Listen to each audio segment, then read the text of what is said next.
International Anti-Corruption Day. So, here I am to say a few words on this topic.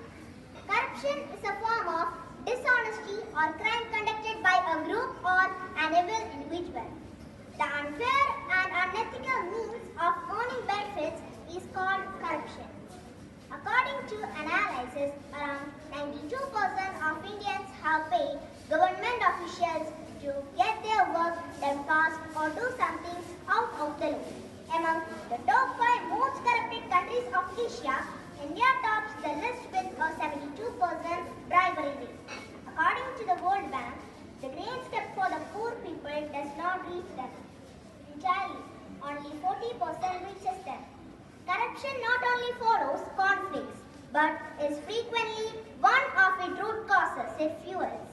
Preventing corruption, promoting transparency, and strengthening institutions for sustainable development of the country. The 2022 International Anti-Corruption Day highlights the cultural link between anti-corruption and peace, security, and development. So, let us all work together in ensuring a world. #United Against Corruption. Thank you and have a nice day.